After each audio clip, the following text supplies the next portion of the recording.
آپ کو ایک اللہ کی طرف سے زندگی ملی ہے، آپ بھیڑ بکریوں کی طرح زندگی نہیں گزار سکتے۔ بھیڑ بکری جہاں سے چرے، جہاں سے کھائے، جہاں سے پیے، جو آپس میں کرے، ان سے کوئی پوچھ تاچھ نہیں ہے، فری ہینڈ چھوڑا گیا ان کو۔ لیکن آپ اشرف المخلوق، آپ کو سمجھ دی گئی ہے، آپ کو عقل دی گئی ہے، اور سمجھ اور عقل دنیا کی سب سے بڑی نعمت ہے، جو کہ انسان کے علاوہ کسی کے پاس نہیں ہے۔ اس عقل کی بیس پر آپ کو یہ ٹائٹل ملا ہے کہ یو آر اشرف المخلوق، ساری مخلوق کے کنگ ہو تم، بادشاہ ہو تم، سب مخلوق تمہارے غلام ہیں، فرشتے تمہارے غلام ہیں، تمہارے کاموں میں لگے ہوئے ہیں، کوئی نیکی لکھ رہا ہے تمہاری، کوئی تمہاری بدی لکھ رہا ہے، کوئی تمہاری حفاظت کر رہا ہے، کوئی تمہارے لیے بارشوں کو برسا رہا ہے، کوئی تمہارے لیے ہواؤں کو چلا رہا ہے، سب ان کی ڈیوٹیاں ہیں، اللہ کے حکم سے کر رہے ہیں سب کچھ۔ تو ساری مخلوق تمہاری غلام اسی لیے، یہاں تک کہ کیڑے مکوڑے نہیں ہوتے، یہ کیڑے مکوڑے کتابوں میں آتا ہے کہ کیڑے مکوڑے بھی انسان کی خدمت کر رہے ہیں، مکھیاں بھی انسان کی خدمت کر رہی ہیں۔ شہد کس کے لیے تیار کیا جا رہا ہے؟ آپ کے لیے۔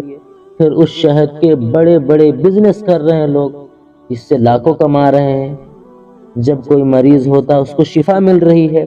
مکھی اتنی اسٹرگل کرتی ہے، صبح جاتی ہے، پھولوں کا رس چوستی ہے، پھر لاتی ہے واپس، پھر اسے قطرہ قطرہ جمع کرتی ہے، اور کچھ مہینوں کی محنت کے بعد جو اللہ رب العزت مکھیوں سے کروا رہا ہے تمہارے لیے، پھر تمہارے لیے بنا بنایا شہد تمہیں اپنی نظروں سے دکھاتا ہے اللہ، کسی پیڑ پر، کسی پہاڑ پر، کسی پتھر کے نیچے، تم لوگ کاٹ کے لے آتے ہو، کھا لیتے ہو، سمجھ ہی نہیں آتی، تم لوگوں کو سمجھ ہی نہیں آتی ہے کہ کہاں سے بنا، کیسے بنا، کیا پروسیس ہے، اس کا شکر کیا ہے۔ یہ ہوتی ہے غفلت۔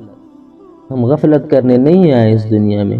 اسی طرح یہ جو کیڑے مکوڑے ہوتے ہیں، جو اکثر ہم سے کوئی گندگی گرتی ہے تو فوراً سے اس پر کیا آ جاتا ہے؟ مکھیاں آ جاتی ہیں۔ چائے گرتی ہے تو فوراً سے مکھیاں آ جاتی ہیں۔ ہم سے کوئی کھانے کی چیزیں زمین پر گرتی ہیں تو کچھ ہی دیر بعد چھوٹی چھوٹی مخلوق اس پر اٹیک کرنے لگ جاتی ہے، اسے کھانے لگ جاتی ہے۔ کوئی بھی ہماری گندگی ہو جو کہیں پڑی ہو تو کیڑے مکوڑے آتے ہیں، ان کو کھانے لگ جاتے ہیں۔ یہ کیوں ہو رہا ہے؟ آپ کے ماحول کو صاف کرنے کے لیے۔ انسان جب سے بنا نہ جانے کتنی گندگی اس نے پھیلائی ہوگی، اور یہ گندگی کہاں جا رہی ہے؟ گندگی زمین تو ایک ہی ہے، اربوں خربوں انسان اس پر آئے، آباد ہوئے، زندگی گزاری، 60 70 سال، 100 سال، ہزاروں سال چلے گئے۔ یہ کیڑے ہمارے گند کو ختم کر رہے ہیں، کھا رہے ہیں، مر جاتے ہیں، مٹی میں مل جاتے ہیں۔ دیکھو کیسا سسٹم ہے نا۔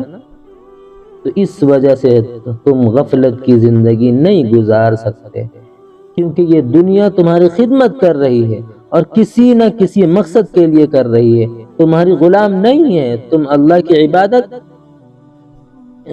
اچھے طریقے سے کرو، تم اللہ کی عبادت اچھے طریقے سے کرو، اللہ کا علم اچھے طریقے سے حاصل کرو، اور اپنی زندگی کو قیمتی بناؤ۔ اس لیے یہ ساری دنیا تمہاری خدمت کر رہی ہے، اس لیے یہ دنیا کی ساری مخلوق تمہاری غلام ہے۔ دنیا کے ہر نقشے سے تمہیں فائدہ مل رہا ہے۔ اے انسان، آپ کی بات ہو رہی ہے۔ صرف اللہ کی چھوٹی چھوٹی عبادتیں کرنے کی وجہ سے آپ کو یہ ٹائٹل دیا گیا ہے کہ آپ اشرف المخلوق ہیں۔ اگر عبادت نہیں کرو گے تو پھر تم میں اور جانوروں میں کوئی فرق نہیں۔ عبادت ہی انسان کو انسان سے بناتی ہے، انسان بناتی ہے، مومن بناتی ہے، اور عبادت ہی بھی صرف اللہ کی عبادت، کیونکہ دنیا میں تو بہت ساری عبادتیں چل رہی ہیں۔ کوئی عیسیٰ علیہ السلام کی عبادت کر رہا ہے، کوئی چرچ میں عبادت کر رہا ہے، کوئی مندروں میں عبادت کر رہا ہے، کوئی پہاڑوں پر رہبانیت اختیار کیے بیٹھا ہوا ہے۔ عبادتوں میں بھی قبول عبادت وہ ہے جو اللہ کے لیے کی جائے، جو اس دنیا کا خالق مالک رازق ہے، جو ایک تن تنہا ذات ہے، بے نیاز ہے، پوری سلطنتوں کا کنٹرول جس کے اختیار میں ہے۔ ایسے رب کی عبادت کے لیے ہمیں چنا گیا ہے، اور ہم اس رب کی عبادت کیوں نہ کریں؟ وَمَا لِيَ لَا أَعْبُدُ الَّذِي فَطَرَنِي وَإِلَيْهِ تُرْجَعُونَ۔ میں اس رب کی عبادت کیوں نہ کروں کہ جس نے ہمیں پیدا کیا اور ہمیں اسی کے پاس لوٹ کر جانا ہے؟ میرے پاس ایسا کیا ہے؟ کیا ہے ایسا؟ کچھ بھی تو نہیں ہے، آپ کے پاس بھی کچھ ہی نہیں ہے۔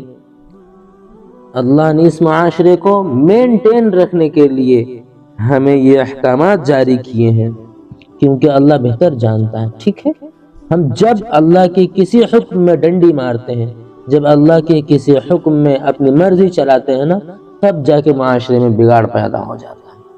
آج میرے سامنے اتنے کیسز آتے ہیں، میرے سامنے اتنے کیسز آئے ہیں یار۔ ایک لڑکی سے پوچھتا ہوں تم کیوں کر رہی ہو کام، تو آگے سے کہتی ہے بھوک، ذمہ داریاں، شوہر چھوڑ کے چلا گیا، کہاں جاؤں، کیسے جاؤں، کیسے سروائیو کروں۔ دل پھٹ جاتا ہے انسان کا یہ باتیں سنتے ہوئے۔ آپ بتائیں، بڑے بڑے منسٹر رہتے ہیں یہاں پہ، بڑے بڑے لوگ رہ رہے ہیں یہاں پہ، اور تم ان کی بیچ اتنی محتاج زندگی گزار رہے ہو۔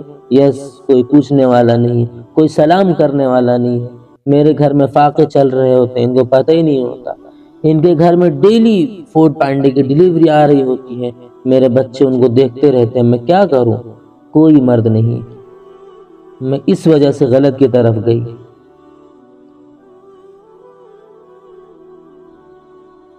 آپ کے ارد گرد کتنے ایسے لوگ ہوں گے یار جن کو پیسوں کی سخت ضرورت ہوتی ہے، لیکن ہم سوئے ہوئے ہیں، ہم اپنے پیٹ بھر رہے ہیں۔ اتنے لالچی لوگ ہیں ہم، آپ کو کیا بتائیں۔ سونا چاندی، بینک بیلنس، یہ تو ہماری بہت بڑی ایک وہ بن چکی ہے نا، شان و شوکت۔ یہ ہوگی تو عزت ہوگی۔ اللہ کی عزت یقین ہی نہیں ہے، اللہ کی عزتوں پر تو یقین ہی نہیں رہا ہمیں، کہ اللہ فرما رہے ہیں کہ میں ہی ہوں وَتُعِزُّ مَن تَشَاءُ وَتُذِلُّ مَن تَشَاءُ۔ میں عزت دیتا ہوں، جیسے چاہے عزت دے دوں، جسے چاہے ذلت دے دوں۔ نہیں نہیں نہیں نہیں، یا اللہ یہ ٹھیک ہے، سنا ہے، سارے لوگ یہ بیان کرتے ہیں، لیکن پیسہ نہیں ہوگا تو عزت کیسے ہوگی یار؟ دولت نہیں ہوگی تو شادی کیسے ہوگی؟ دولت نہیں ہوگی تو لوگ واہ واہ کیسے کریں گے؟ گاڑیاں 4-5 نہیں کھڑی ہوں گی تو غریب جھک جھک کے سلام کیسے کریں گے؟ نوکر چاکر نہیں ہوں گے تو دوسرے لوگوں میں ہم اپنا ویلیو کیسے شو کریں گے؟ ہاں ٹھیک ہے، آپ کی ایک آیت ہے وَتُعِزُّ مَن تَشَاءُ وَتُذِلُّ مَن تَشَاءُ، یہ آیت بہت سنی، یہ بہت فیمس بھی سوشل میڈیا پر، لیکن یار اب یقین نہیں آ رہا اس بات پر۔ یہ ہے مسلمانوں کا رویہ اپنے اسلام کے ساتھ، اپنے اللہ کی آیتوں کے ساتھ۔ اسی وجہ سے غریب غریب تر ہوتا جا رہا ہے اور مالدار مالدار تر ہوتا جا رہا ہے۔ لیکن یہ امیر یہ بات بھول گئے کہ اس دنیا میں ایک بادشاہ بھی گزرا ہے جس کا نام فرعون تھا، جس کو اللہ نے پوری دنیا کی سلطنت دی ہوئی تھی، لوگ اس کے غلام تھے، اس سے اپنی حاجتیں مانگتے تھے، اور اس کے پاس بڑے بڑے خزانے تھے، جو وش کرتا پوری ہو جاتی۔ ایک ہائی پروفائل بادشاہ تھا، گزرا، لیکن اکڑ تھی اس میں، غریبوں کا احساس نہیں تھا، ظلم کرتا تھا بے سہارا لوگوں کا، بے سہارا لوگوں کا سہارا نہیں بنتا تھا۔ تو مجھے بتاؤ اس کا انجام کیا ہوا، کدھر گیا؟ آج اپنے بچوں کا نام بھی کوئی فرعون رکھتا ہے؟ اتنی ذلت نہیں سمجھتے؟ زکوٰۃ نہیں دے رہے ہیں لوگ، نماز نہیں پڑھ رہے ہیں لوگ، پتہ نہیں کیا ہو گیا ان کو۔ جیسے کہ عجیب بات ہے، تجھے دے کون رہا ہے؟ اللہ، تجھے اللہ دے رہے ہیں، اللہ رب العزت اسی میں سے تم پہ کہہ رہا ہے جو میں دے رہا ہوں اسی میں سے میرے بندے کو دو، دوسرے بندوں کو دو، اور یہ ایسا ہوگا کہ تم نے مجھے دیا اور میں تجھے بہترین طریقے سے میں اس کو واپس دوں گا۔ لیکن یہ آیتیں کہاں دل پر اثر کرتی ہیں؟ ہمیں تو تب فیلنگز اچھی لگتی ہیں، ہماری فیلنگ تب آسمانوں کو چھونے لگتی ہے جب ہم اپنی موبائل میں موجود کوئی بینک ایپ اوپن کرتے ہیں، اور ایک فگر جب سامنے نظر آتی ہے نا، 10 لاکھ 20 لاکھ 30 لاکھ 50 لاکھ 1 کروڑ 10 کروڑ 1 ملین 1 ٹریلین، تب خوش ہو جاتے ہیں، واہ واہ واہ ہمارے بینک میں اتنے پیسے پڑے۔ او بھائی کیا پیسے پڑے ہیں، 1 2 3 4 5 6 7 8 9 10، بس یہی تو ایک نمبر ہوتی ہیں جو تمہیں خوش کر رہی ہیں۔ کل مرے تب کچھ ختم، مر